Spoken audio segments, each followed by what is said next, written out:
안녕하세요. 쓸데없이 공부 많이 하는 언니들 쓸공언니입니다. 저는 여러분의 글로벌 경제 감각을 관리해드리는 정관리입니다. 안녕하세요. 저는 금쌤입니다. 네, 전 세계에서 듣고 계신 우리 쓸공님들 이번 주도 잘 보내고 돌아오셨죠? 네. 해외에서 듣고 계신 쓸공님들도 꽤 많으시더라고요. 네, 맞아요. 이 먼 곳에서도 잊지 않고 들어주셔서 정말 감사합니다. 오늘도 역시 우리의 루틴 초콜릿 댓글을 소개합니다. 네. 아이디 LSYEONG 님께서 보내주신 소중한 댓글이에요. 네. 안녕하세요. 경제 관련 들어볼 만한 팟캐스트가 뭐가 있을까 하고 찾아보다가 얼마 전에 우연히 쓸공언니 채널을 알게 됐는데 이걸 왜 이제 알게 되었나 싶을 만큼 유익한 채널이네요. 이제서야 알게 된 게 괜히 억울할 만큼요. 구성도 기술 소개, 기업 소개, 경제이론 설명, 책 소개 등 다양하게 되어 있으니 지루할 틈이 없는 것 같습니다. 쓸공언니 두 분 베일에 쌓여 있지만 저의 경제 선생님으로 모시기로 했습니다. 유익한 컨텐츠 감사드려요. 열심히 정독하겠습니다. 네. 참 정성 어린 댓글이시죠? 네, 맞습니다. 네. 아유, 저희를 경제 선생님으로까지 감사드립니다. 네. 이 쓸공 언니를 이제서야 알게 되신 게 괜히 억울하게 느껴지신다고 했잖아요. 네. 네. 저도 좀 억울하네요. 어떤 게요? 네, 이런 쓸공님을 이제서야 알게 되다니. 네. 네. 유익하게 들으셨다니 제가 기분이 너무 좋네요. 아, 좋습니다. 네. 앞으로도 유익하고 재미있는 경제 지식을 끊임없이 전달해드리고 싶은 마음이 마구 솟아나네요. 네. 오늘은 국부론 대장정 8째 걸음을 내딛습니다. 네. 오늘의 내용은 1권 7장 상품의 자연가격과 시장가격입니다. 네. 지난 시간에 가격을 구성하는 요소, 노동임금, 자본수익, 토지에 대한 지대에 대해서 이야기했죠. 네. 예, 여기서 그 이야기가 이어집니다. 1권 7장에서는 자연가격과 시장가격의 개념을 설명하면서 자연스레 수요와 공급의 법칙도 함께 설명돼요. 네. 사실 수요와 공급의 법칙은 현대인이라면 누구나 알고 있지 않습니까? 네, 그러게요. 자, 그런데 이렇게 누구나 알고 있는 법칙을 국부론이 집필될 당시 최초로 어떻게 설명했는지 알아보는 재미가 있더라고요. 아, 기대가 됩니다. 네. 아담 스미스는 모든 사회에서 노동으로부터 얻는 임금 그리고 자본으로부터 얻는 이윤에 있어 모두 일반적인 평균 비율이 존재한다고 합니다. 이런 비율은 사회의 일반적인 상황, 즉 부유함이나 가난함, 발전 정체 또는 쇠퇴의 상태, 그리고 각 고용의 특성에 따라 자연스럽게 결정된다고 합니다. 쉽게 말하면 한 사람이 어느 정도 일하면 노동량에 비례해서 얼마를 받는다. 그리고 어느 정도 저축을 하면 그에 비례해서 얼마의 이자를 받는다. 이런 비율이 정해져 있다는 거네요. 예, 맞습니다. 네. 이 노동과 자본이 이렇듯이 토지 또한 마찬가지입니다. 모든 사회에서 토지 임대료의 일반적인 평균 비율이 존재하며 이 토지가 위치한 사회나 지역의 일반적인 상황과 토지의 자연적 또는 개선된 비옥도에 따라 결정됩니다. 즉, 황무지는 낮은 수준의 임대료를 받을 수 있고 그 반대로 잘 가꿔진 농지는 그보다 더 많은 임대료를 받을 수 있는 것이죠. 네. 이런 노동, 자본, 토지의 일정한 비율은 다시 말하면 평균 수익률이라고 할 수 있는데요. 이것이 그 상품의 자연가격, 이 책에서는 natural price라고 하는데요. 이 자연가격에 반영됩니다. Natural price, 그야말로 자연스러운 가격이라는 이야기군요. 네. 자연스러운. 네. 자, 다시 설명하면 사람들이 어떤 상품의 가격을 봤을 때 자연스럽게 이 정도 상품이면 이 가격을 받을 만하지 라고 생각하는 가격이에요. 상품 가격이 토지 임대료, 노동임금, 재고이윤을 지불하기에 충분한 것보다 많지도 적지도 않을 때 상품은 자연 가격으로 판매됩니다. 상품은 그것을 시장에 가져오는 사람에게 실제로 드는 비용을 기준으로 정확하게 판매됩니다. 만약 누군가가 일반적인 이율이 아닌 그보다도 더 낮은 가격으로 상품을 판매한다면 그는 거래에서 손실을 보게 되는 것이죠. 이유는 상품을 파는 사람의 수입이며 생계를 유지하기 위한 자금이죠. 상품을 시장에 준비하고 가져오는 동안 작업자에게 임금을 지급해야 하고 스스로의 생계를 위한 자금도 남겨야 하지 않습니까? 그러므로 시장에 상품을 파는 사람은 당연히 이윤을 남겨야 하겠죠. 네, 그렇죠. 이 사업이 자선 활동이 아니고 이윤 추구 활동이니까요. 맞습니다. 네. 그러므로 상품 가격은 항상 판매가 가능한 최저 가격이 아니고 판매할 가능성이 가장 높은 가격이 됩니다. 판매할 가능성이 가장 높은 가격이란 말의 의미는 구체적으로 뭐죠? 예를 들어 원가가 10,000원인 상품이 있다고 칩시다. 네. 물건을 파는 사람은 당연히 최대한 높은 가격에 팔고 싶겠죠? 네, 그렇습니다. 그래서 그 상품을 20,000원에 시장에 내놓는다면 자연 가격이라는 것이 있기 때문에 사람들이 자연 가격보다 너무 높다고 판단해서 사지 않겠죠? 네. 그런데 반면에 물건을 팔겠다고 이 상품을 원가인 딱 10,000원에 팔면 내게 남는 돈이 없죠. 그렇죠. 네. 그러면 원가 10,000원짜리를 한 13,000원에 팔면 팔릴 가능성이 가장 높은 가격이 된다는 것이죠? 예, 맞습니다.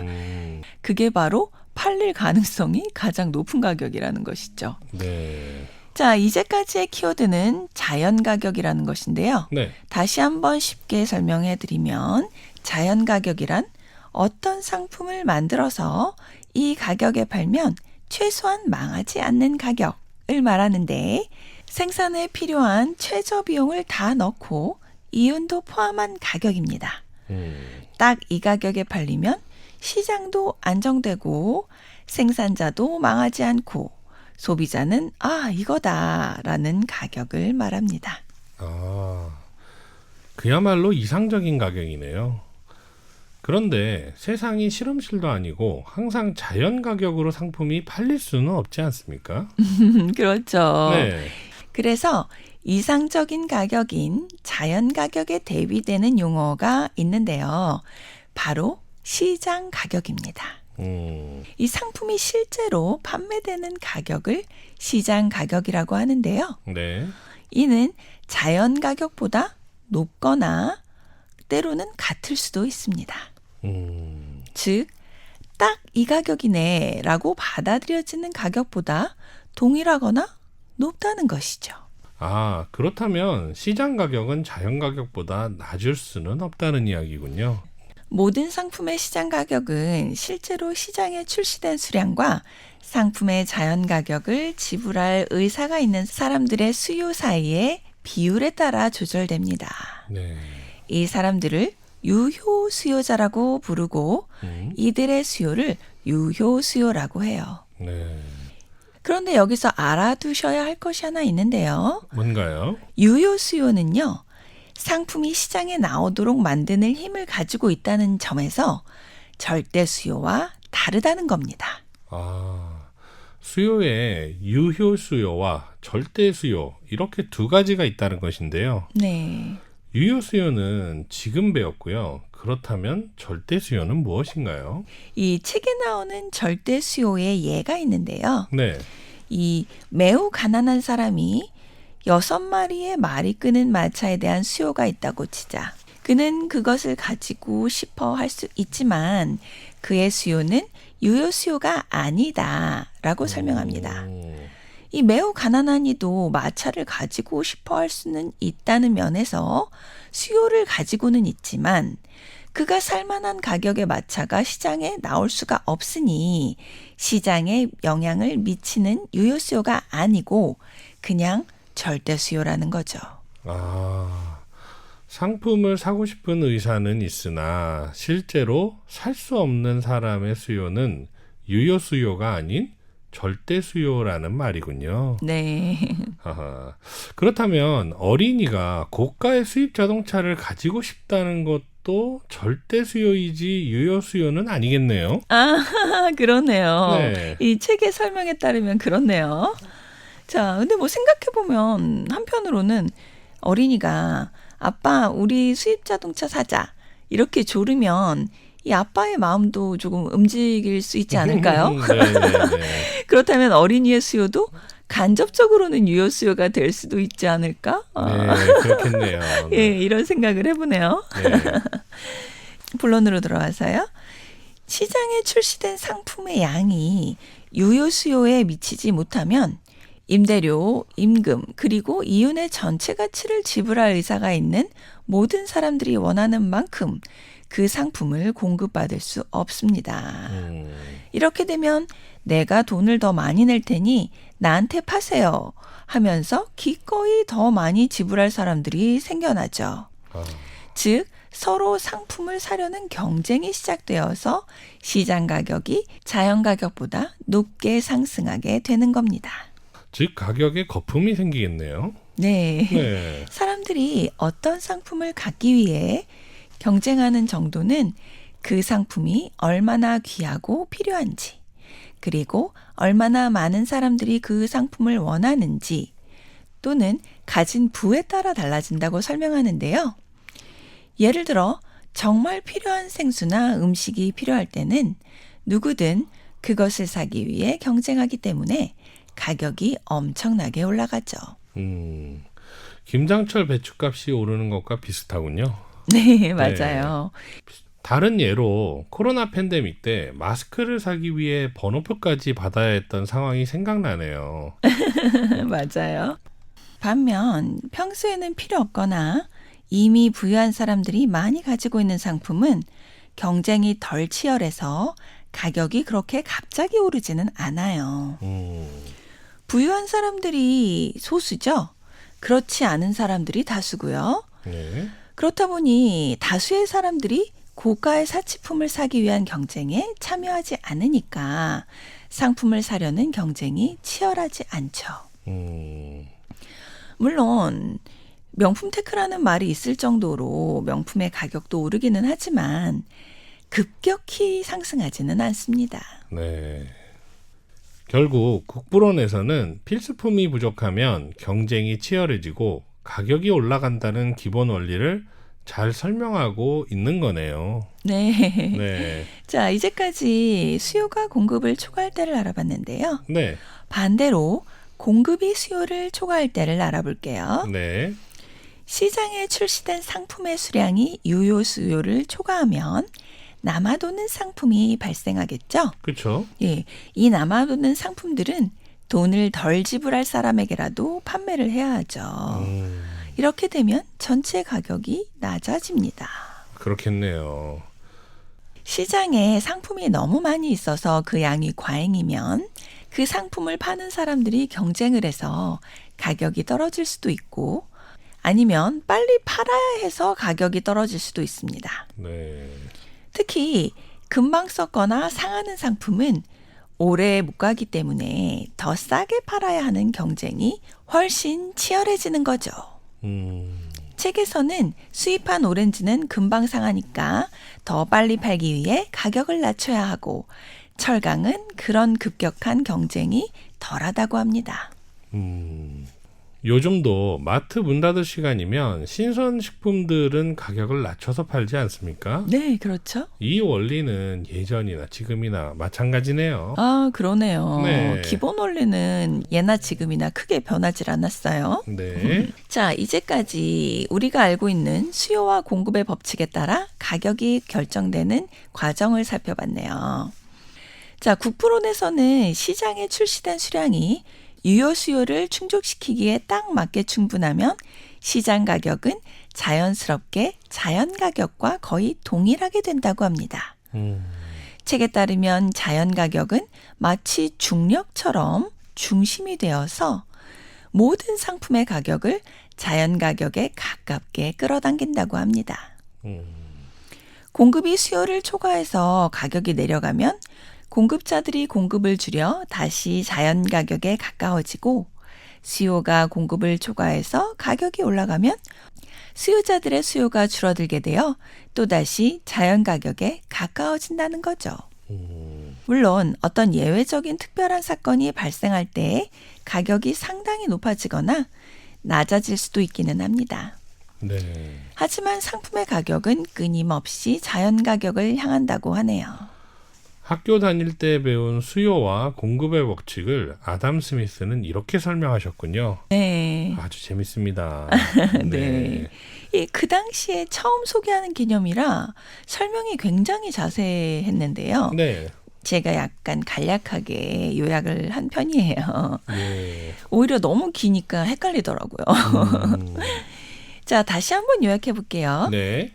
자연 가격은 상품이 공급자와 수요자 모두에게 공정하게 느껴지는 장기적 균형 가격입니다. 네. 이는 생산비와 전반적인 경쟁 조건에 따라 일정한 비율에 따라 결정되며 상품이 시장에서 장기적으로 거래될 때의 정상 가격입니다. 한편 시장 가격은 실제로 시장에 판매되는 가격인데, 단기적 변동, 공급과 수요의 변화, 시장의 불완전성 등에 의해 일시적으로 달라질 수 있습니다. 네. 시장 가격이 자연 가격보다 높거나 낮을 때 시장의 수요와 공급의 조정이 일어나 결국 자연 가격에 수렴하게 됩니다. 네. 시장 가격은 일시적인 현상이고 장기적으로는 자연 가격에 수렴하는 경향이 있습니다. 좀 요약이 됐나요? 네. 네, 다행이네요. 자, 이제 1권 7장의 후반부를 살펴볼게요. 네. 여기서 독점에 대한 설명이 나오는데요. 네. 독점은 시장 가격을 자연 가격보다 높게 유지시키는 원인으로 설명됩니다. 독점 기업은 경쟁이 없기 때문에 공급량을 제한하여 가격을 인위적으로 높게 형성시킨다는 것이죠.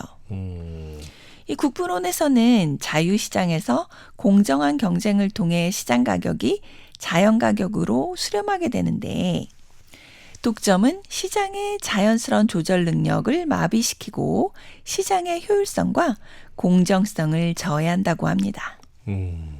요즘도 석유 산업이나 대형 기술 플랫폼 분야에서도 독점의 우려가 나타나고 있지 않습니까? 네, 그렇죠. 네. 그래서 각국의 정부가 시장에 적극 개입해서 독점을 막고 있는데요. 네. 이 국부론에서 언급한 수요와 공급의 원리, 그리고 독점의 개념이 오늘날까지도 경제정책, 시장 분석, 정부의 시장 개입 판단에 이론적 기반이 되고 있죠. 그 예로 우리 학교 다닐 때 배웠던 건데요. 셔먼 액트라고 기억나시나요? 워낙 옛날 일이라 네. 언젠가 어디선가 배웠었겠죠? 네네. 맞아요. 네. 이 기억을 조금 지워줘야 새로운 네네. 기억도 잘 들어오죠. 네. 자, 셔먼 액트, 셔먼법은 세계 최초의 반독점 법률입니다. 이 법은 1890년 미국에서 제정되었고요. 독점적 행위와 시장 지배력 남용을 금지하는 최초의 법률이에요. 이 셔먼법 이후에 전 세계 여러 나라의 반독점 및 경쟁 관련 법률 제정에 큰 영향을 미쳤습니다. 이 법의 이론적 기원이 국부론에 있는 것이죠. 이 법은 독점적 지위를 남용하는 행위, 즉 가격 담합, 시장 배제 등을 규제하여 시장 경쟁 질서를 유지하는 것을 목적으로 합니다. 이 세계 각국들은 독점을 막기 위해 정부 기관들을 가지고 있는데요. 미국의 경우 연방거래위원회 FTC, 유럽연합집행위원회 경쟁총국, 약자는 EC고요. 일본의 경우 공정거래위원회 JFTC, 중국의 경우 국가시장감독관리총국 SAMR 등이 있죠. 우리나라는 거의 매일 뉴스에 나오는 공정거래위원회가 있죠. 네, 맞아요. 줄여서 공정위라고도 하는데요. 네. 공정위는 공정거래법과 관련된 정책 수립, 기업 결합 심사, 불공정 거래 행위 단속 등을 담당하면서 우리나라 시장 경쟁 환경을 유지하는 역할을 하고 있습니다. 네, 그렇죠. 네. 자, 그런데 아쉬운 점은요. 이렇게 국가 내에서의 독점을 규제할 기관들은 있지만 국제 카르텔을 실제적으로 규제할 수 있는 기관이 딱히 없다는 거예요. 물론 세계무역기구 WTO가 있기는 하지만 직접적인 규제에는 한계가 있습니다. 오늘날 각국의 정부기관까지도 국부론의 이론을 기반으로 만들어졌다니 국부론이 세계사에 미친 영향이 정말 크군요. 예, 맞습니다. 네. 그래서 꼭 읽어봐야 하는 고전인 것 같아요. 네. 어렵긴 하지만요. 네. 오늘은 국부론 1권 7장 상품의 자연가격과 시장가격에 대해서 공부해봤습니다. 네. 이 국부론 대장정 참여하고 계시는 대원님들 잘 따라오고 계시죠? 네. 우리 슬공님들 이번 한 주는 흩어지기 쉬운 집중력을 완전히 독점해보는 한 주가 되시기를 바랄게요. 다 같이 슬공합시다.